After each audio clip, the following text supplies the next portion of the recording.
La relación entre el señor y el vasallo consistía en una especie de contrato por el que el señor proporcionaba protección y manutención al vasallo a cambio de ayuda y consejo. La ayuda era siempre de carácter militar, ayudando a su señor en las batallas, así como defender las propiedades y las de sus vasallos. Los grandes señores eran poseedores de numerosos vasallos, con lo que contaban con grandes fuerzas para su defensa. Este servicio militar que realizaban los vasallos era reclamado cuando el señor necesitaba ayuda. Entonces los vasallos debían presentarse con armadura, si la tenían, y montados a caballo, al servicio de su señor.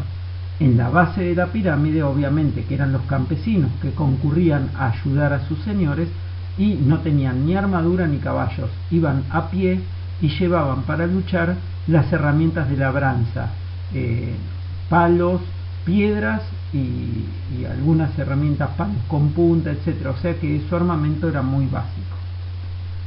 Cuando un señor caía prisionero, los vasallos debían pagar el rescate de su liberación, que eso consistía en una suma de no tanto dinero, sino podían ser granos, animales, metales preciosos, etc. ¿Por qué esto de caer prisionero? Era muy común que en las batallas los señores no eran muertos, sino que eran capturados y se mantenían prisioneros para poder cobrar un rescate. Otra de las obligaciones de los vasallos eran contribuir para la compra de la armadura del primogénito de su señor, o sea, del hijo mayor, para cuando se armara caballero. Que el caballero era estos nobles que ejercían artes de guerra, luchaban y participaban en las batallas, y eran armados caballeros cuando llegaban a una cierta edad, y esa armadura era muy costosa, por lo tanto los vasallos contribuían a la compra de la armadura. Si el señor tenía hijas mujeres, la hija mayor cuando se casaba debía aportar una dote, que era una suma de dinero, pero no solo dinero, sino también metales preciosos, muebles, objetos de diversas calidades. Entonces los vasallos también debían contribuir a constituir esa dote. Otra obligación también fue contribuir para pagar a las incursiones a la Tierra Santa durante las cruzadas. Ustedes recordarán que las cruzadas, que fueron 8, se desarrollaron entre el año 1090 más o menos y 1290, y la finalidad era ir al cercano oriente, lo que se conoce como los santos lugares, Jerusalén y la zona donde habían transcurrido todos los acontecimientos de la vida de Jesús, que en ese momento estaban en manos de los musulmanes. Entonces la Iglesia Católica convocó a todos los cristianos a ir a la Tierra Santa a liberar de los musulmanes a estas tierras.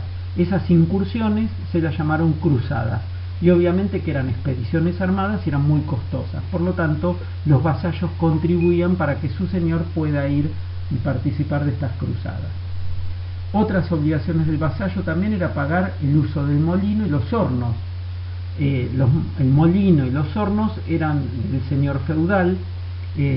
Los campesinos no podían usar su propio molino o cualquier molino, tenían que usar el molino del señor y pagarle.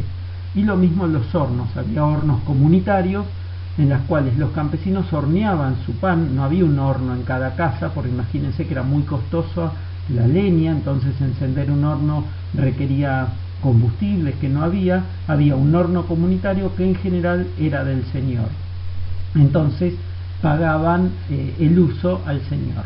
Esto es en las aldeas rurales. En las ciudades pasa algo parecido, pero el dinero se pagaba a la comuna.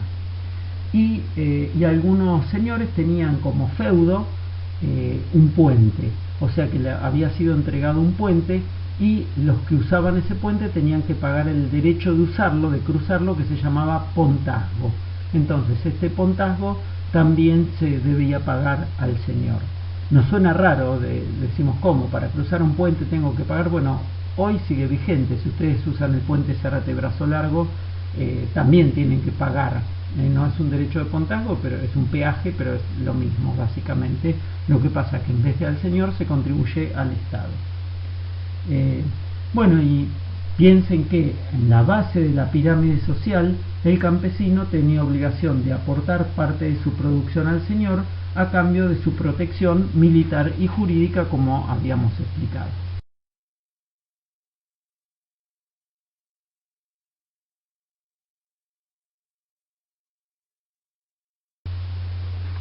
Esta especie de contrato, esta relación que se establecía entre el vasallo y el señor, no estaba escrita en un contrato ante un escribano como lo hacemos nosotros hoy, sino que tenía un carácter más simbólico y se realizaba a través de una ceremonia que cada vez se hizo más solemne, convocaba a un conjunto de testigos, participaban los otros vasallos y otros señores, y era un verdadero evento donde se exhibía y se mostraba el poder de cada uno de los actores. Entonces el homenaje era una ceremonia por la cual el vasallo se arrodillaba delante de su señor y le juraba fidelidad y prometía prestar servicios militares y de asistencia en la corte, o sea, de consejo en su corte, a su señor. A cambio de eso, el señor le concedía un feudo y protección. La ceremonia del homenaje se fue haciendo cada vez más importante, destinándose para ello los lugares más solemnes y nobles del castillo. En realidad se hacía en la torre del castillo, la torre más importante, que se ubicaba generalmente en áreas centrales y que recibió por esa razón el nombre de la Torre del Homenaje, porque es donde se realizaba esta ceremonia de homenaje. En la ceremonia participaban tanto el señor como el vasallo. Este último, arrodillado, con las manos unidas y desarmado, espera que su señor lo levante, dando con este gesto un reconocimiento de apoyo mutuo, seguido de un juramento de fidelidad. Este juramento era irrevocable y de por vida. Es en este momento en que el señor le otorga un feudo como agradecimiento a su futura lealtad y fidelidad. Recuerden que este feudo entonces estaba materializado en general en territorios, en bosques, puede ser también, en tierras de cultivo o hasta puentes, les decía, o molinos. Estos feudos también tenían ese valor simbólico, ¿no? Era el agradecimiento de la fidelidad. El momento de la entrega del feudo es lo que se conoce como investidura y siempre precedía, estaba antes del momento del homenaje. Jurídicamente la entrega del feudo es en usufructo vitalicio. ¿Qué quiere decir? Que el feudo lo utilizaba el vasallo durante toda su vida y usufructuaba de él, o sea, le sacaba los beneficios que pudiera. Pero a cambio de eso tenía la obligación de cuidarlos y preservarlos como si fueran suyos, porque en realidad no eran suyos, era como una tenencia que le concedía el señor, pero lo tenía a nombre del señor. Eso era en principio. Por lo tanto, el derecho de usufructo, de utilizarlo, desaparecía cuando el vasallo moría. Si el vasallo moría, el feudo volvía al señor, que lo podía otorgar a otro vasallo. Pero con el tiempo esto se convirtió en hereditario. ¿Qué quiere decir? Un vasallo recibía un feudo de parte de su señor. Cuando este vasallo moría, los descendientes, el heredero de este vasallo, también se convertía en vasallo del señor.